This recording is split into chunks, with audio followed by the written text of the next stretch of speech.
Episode 4 of the Andor series revealed our first glimpses of the Galactic Empire's Imperial Security Bureau headquarters on Coruscant. The Bureau was a law enforcement and internal intelligence organisation as part of Emperor Palpatine's New Order, and ensuring the loyalty of citizens to the Empire.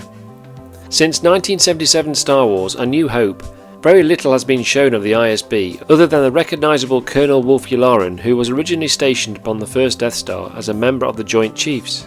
The ISB also made an appearance in Star Wars Rebels when Agent Kallus and Yularen both featured once again. But back to the episode. Inside the ISB's HQ building, the white conference room seen in the Andor trailers provides a scene full of insight into Imperial procedure, complacency, ambition and its bureaucracy. The conference rooms seated with ISB officers are responsible for intelligence within various sectors around the galaxy. It appears within the ISB that this was actually the Commission of Operations, which directed orders to each of the 6 subsector officers, including Enforcement, which previously had been Dedra Meero's position. The Enforcement branch contained special operation units that backed up other ISB agents in the field. Beginning the conference room scene, a vague Ryloth budget report from Supervisor Grande is immediately challenged by Major Partagaz, who is the most senior officer chairing the meeting, as to how she would use any increased resources to the sector's local authority.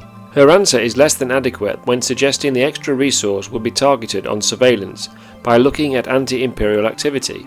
Partagaz then swiftly moves on to an item relating to a conflict on Avala 6, and asks another officer named Legret for an update. Despite Legret attempting to paint a positive picture, saying the conflict is sufficiently ended to allow mining to begin, the Major quickly loses his patience over unfinished work regarding the problem. These first 2 reports paint a complacent theme of Imperial rule at a time when the Empire has been in power for 14 years, and the everyday lives of citizens of the galaxy are discussed as mere bureaucratic procedure. When Partagaz asks the question of what the ISB is there to do to the group, Dedra Meero seizes the opportunity to respond with a very precise answer.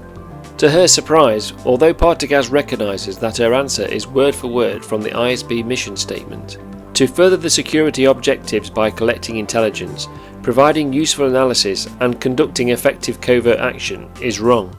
The Major points out to the group that security can simply be provided by the military. He uses the analogy that the ISB are there to identify symptoms and root out the disease, meaning threats to the Empire. Legret is then relieved of his assignment, to his complete dismay.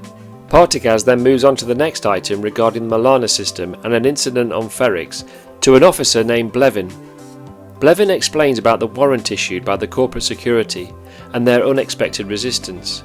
When providing the incident details to the Major, the mention of the stolen Imperial Starpath unit recovered particularly alerts Meero's attention. This is due to the reason that Meero knew a Starpath unit had been stolen from a naval yard at Steergard, inside one of her own sectors. Another officer named Jung is questioned about what the protection requests are for traffic to the Arbran sector. Jung responds firmly, saying the requests are for proactive measures related to an increase in construction shipments en route to Scarif. The whole scene was very insightful to gain a sense of the Empire's perspective upon matters around the galaxy and how they viewed these items. In the next scene, Blevin and his Imperial staff have arrived at the Corporate Security HQ on Milana 1 and are taking over the facility. Blevin is relieving Corporate Security of its system control and orders Haim, Khan and Mosk to relinquish any information and collect their personal items from the ISB Imperial inspectors. They are also forced to confirm their culpability and involvement in the incident. Blevin condemns corporate security and how his file is full of fiascos before announcing permanent Imperial control of the Milana system. Moving on, Lieutenant Meero and her assistant are inspecting the data from Ferrix. Meero finds the specific data relating to the Starpath unit stolen from the naval base at the Steergard site. Knowing the stolen unit falls under her own jurisdiction and attempting not to spark Blevin's interest, she sends her assistant to request all available information on Ferrix. When Meero learns from her assistant that Blevin refused to turn over the Ferrix incident file, she confronts him about her official request and asks politely for the file, but Blevin calmly informs her that it's his sector. Stating her jurisdictional access is due to the stolen Starpath unit, Blevin denies her request once again, while giving out some unhelpful career advice. Meero is determined to receive the file and informs him she will take the matter to Major Partagaz.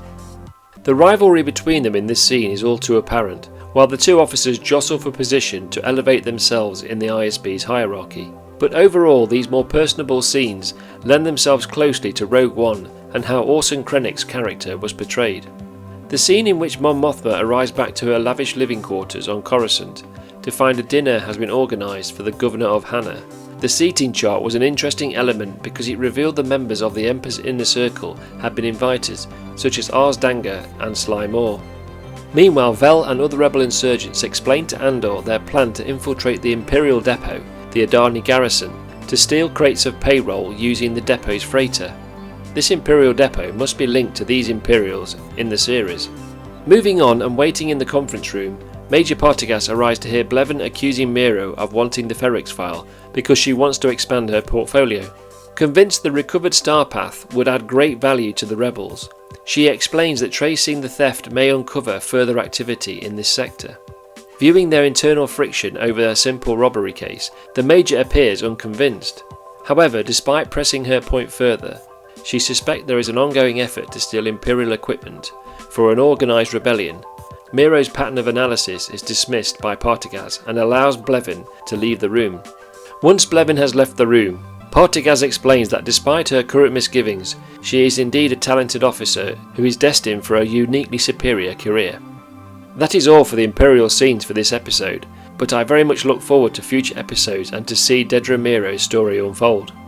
For more Imperial Perspective videos from the Andor series, please give a like and also subscribe.